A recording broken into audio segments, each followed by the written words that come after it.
બધા જઈ રહ્યા છે સાળંગપુર હનુમાન. અત્યારે રાતના વાગ્યા છે ઓલમોસ્ટ 5:15. નીકળી ગયા છે. મારા સસરા ગયા છે રામ મંદિરે દર્શન કરવા. અમારા અહીંનું રામનું મંદિર છે તો ત્યાં દર્શન કરવા કે કોઈ બી જગ્યાએ જાય તો પહેલાં કે દર્શન કરી લો.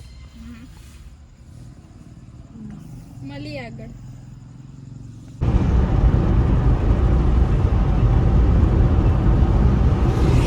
અમે બાવળા વટી ગયા છે. હવે આપણે જઈ રહ્યા છે ધંધુકવાળાનો જસદણ વાળો હાઈવે કહેવાય.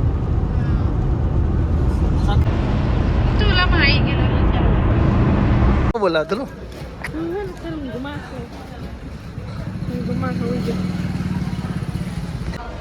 તુલસી રેસ્ટોરન્ટમાં અમે નાસ્તો કરી રહ્યા છે. ગાંઠિયા, ભજીયા અને ચા. ગયા છે.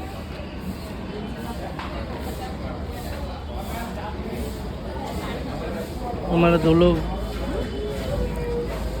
સોનલ અને એના છોકરો બંને નાસ્તો કરી રહ્યા છે. મમ્મી નાસ્તો કરી લીધો. ધૂલો નાસ્તો ચાલુ છે.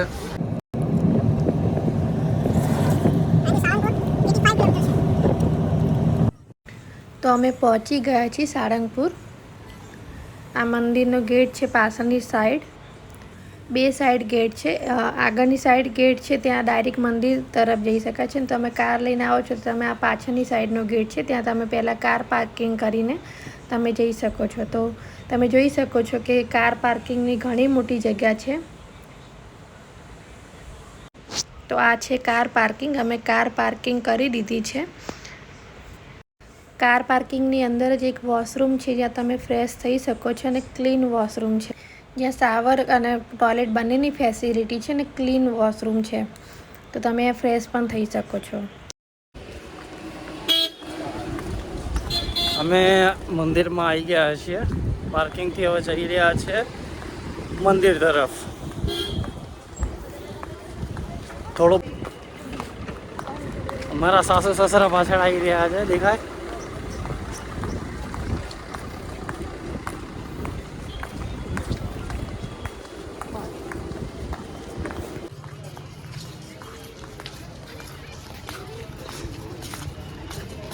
આછી.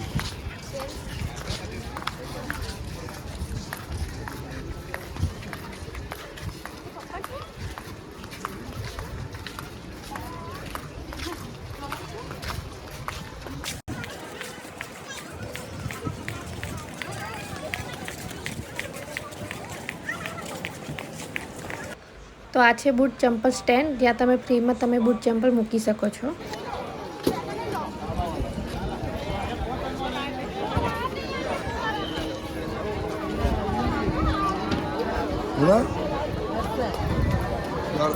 શું છે પેન્ડાનું? હા કેટલા આવે? એક 250. અમે સમરમાં ગયા હતા અને લોકોને સમરમાં તડકો ના લાગે એના માટે મંદિર તરફથી સારી ફેસિલિટી કરવામાં આવી હતી. ઉપર ફુવારા જે પાણીનો સ્પ્રે થાય છે એ લગાવ્યા છે અને આવી રીતનું મંડપ પણ લગાવ્યા છે જેનાથી લોકોને તડકો ના લાગે.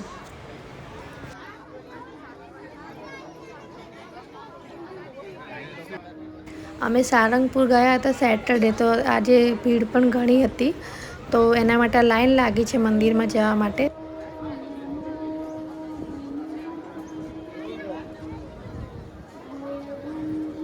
તો અમે દર્શન કરવા માટે લાઈનમાં લાગી ગયા છીએ. લેડીઝ અને જેન્ટ્સની અલગ લાઈન હતી તો અમે લેડીઝની લાઈનમાં ઊભા છીએ.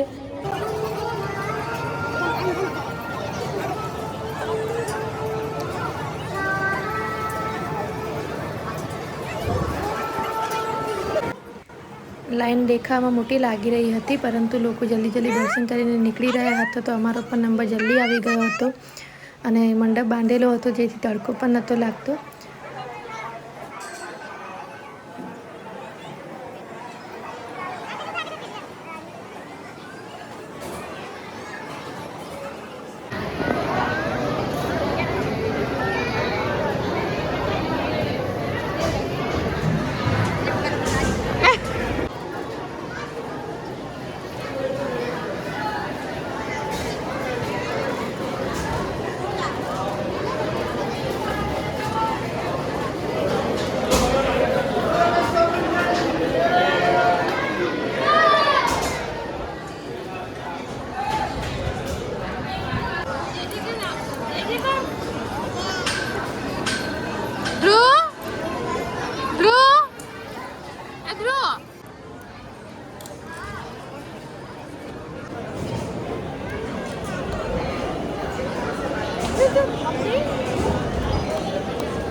પ્રસાદ દેખાડો.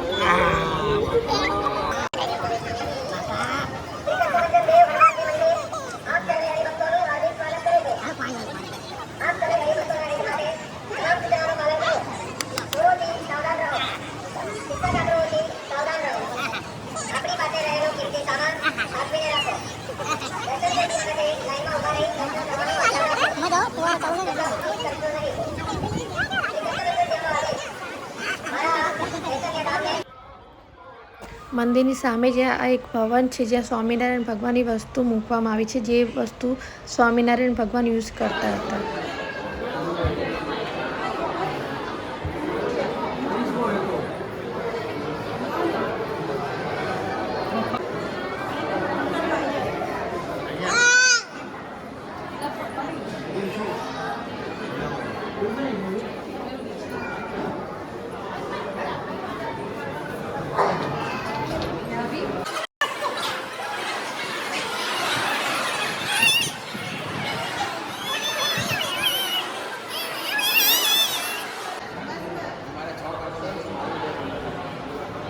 તું જાવે કે હાલે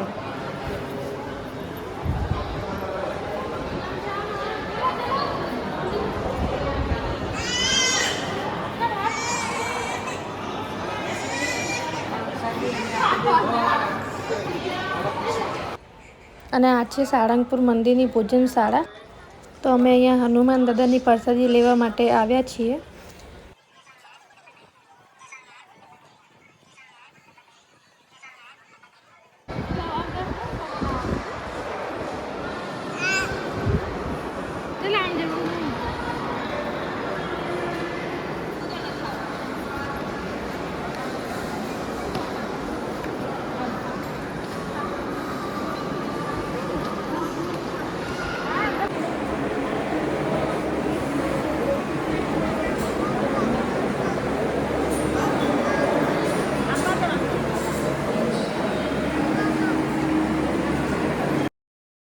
તો આ છે કષ્ટભંજન દેવની પ્રસાદી.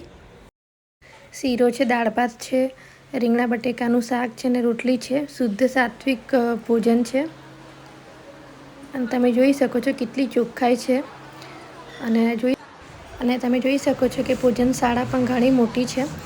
હજારો ભક્તો રોજે અહીંયા કષ્ટભંજન દેવની પ્રસાદી લે છે. તો સામે દેખાય છે હનુમાન દાદાની મોટી મૂર્તિ. તો હવે અમે ત્યાં જઈ રહ્યા છીએ દર્શન કરવા માટે. અને મૂર્તિની બાજુમાં સરસ એવું ગાર્ડન બનાવવામાં આવ્યું છે જ્યાં લોકો શાંતિથી બેસી શકે.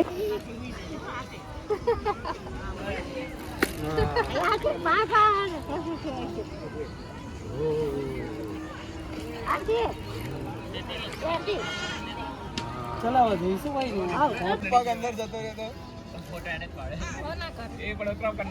કેમેરો ચાલુ થઈ ગયો નહીં કરે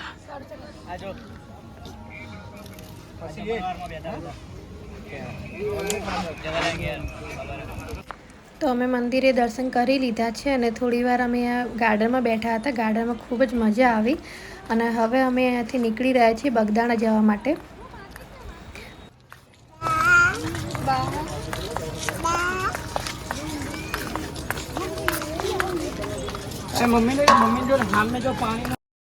સામે જે દેખાઈ રહ્યું છે અતિથિ ભુવન છે, તો તમે ત્યાં સ્ટે પણ કરી શકો છો.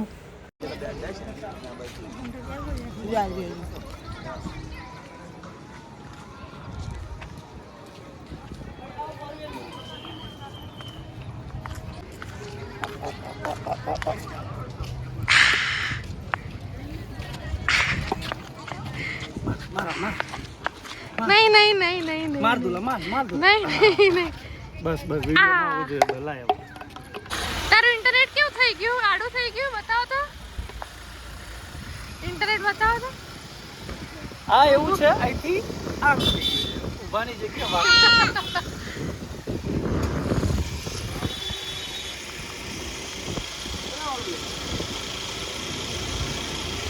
અમારા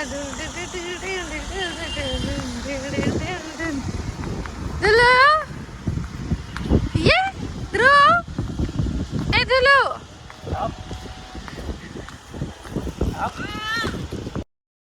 તો ફ્રેન્ડ્સ હવે અમે નીકળી રહ્યા છીએ બગદાણા જવા માટે. અને જો ફ્રેન્ડ તમને મારો આ વિડીયો ગમ્યો હોય તો પ્લીઝ લાઇક કરો, શેર કરો અને સબસ્ક્રાઈબ કરો. અને મારો બગદાણાનો વિડીયો જોવાનું ના ભૂલતા. તો ચલો મળીએ નેક્સ્ટ બ્લોગમાં. બાય.